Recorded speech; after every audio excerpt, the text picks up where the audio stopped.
ಭಾರತ ಸೇರಿದಂತೆ ಹಲವು ದೇಶಗಳ ಮೇಲೆ ಅಮೆರಿಕ, ಇಸ್ರೇಲ್ ಹಾಗೂ ಇರಾನ್ ಯುದ್ಧದ ಪರಿಣಾಮ ಬೀರುತ್ತಿದ್ದು, ರಾಜಧಾನಿ ಬೆಂಗಳೂರಿನಲ್ಲಿ ಆಟೋ ಚಾಲಕರ ಹೊಟ್ಟೆ ಮೇಲೆ ಹೊಡೆಯುತ್ತಿದೆ.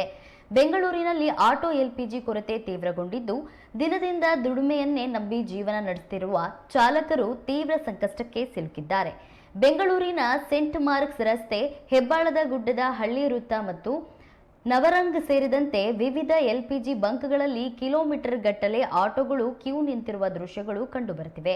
ಬೆಳಗಿನ ಜಾವ 4ರಿಂದ 6 ಗಂಟೆಗಳಿಂದಲೇ ಚಾಲಕರು ಗ್ಯಾಸ್ಗಾಗಿ ಕಾಯುತ್ತಿದ್ದಾರೆ. ನೆಟ್ಟಿಗರೊಬ್ಬರು ಸೆಂಟ್ ಮಾರ್ಕ್ಸ್ ರಸ್ತೆಯಲ್ಲಿ ಆಟೋಗಳು ಕ್ಯೂ ನಿಂತಿರುವುದನ್ನು ವಿಡಿಯೋ ಮಾಡಿದ್ದು ಸಾಮಾಜಿಕ ಮಾಧ್ಯಮದಲ್ಲಿ ವೈರಲ್ ಆಗ್ತಿದೆ. ಅನೇಕ ಗ್ಯಾಸ್ ಏಜೆನ್ಸಿಗಳು ಸ್ಟಾಕ್ ಇಲ್ಲ ಎನ್ನುತ್ತಿದ್ದರೆ, ಲಭ್ಯವಿರುವ ಕೆಲವು ಬಂಕ್ಗಳಲ್ಲೂ ಪೂರ್ಣ ಟ್ಯಾಂಕ್ ಬದಲಾಗಿ ಪ್ರತಿ ಆಟೋಗೆ 400 ರು ಮೌಲ್ಯದ ಸೀಮಿತ ಪ್ರಮಾಣದ ಗ್ಯಾಸ್ ಮಾತ್ರ ತುಂಬಲಾಗ್ತಿದೆ. ಒಂದು ವಾರದ ಸ್ಟಾಕ್ ಕೇವಲ ಒಂದು ದಿನದಲ್ಲಿ ಖಾಲಿಯಾಗ್ತಿದೆ ಎಂದು ಬಂಕ್ ಮಾಲೀಕರು ಹೇಳಿದ್ದಾರೆ.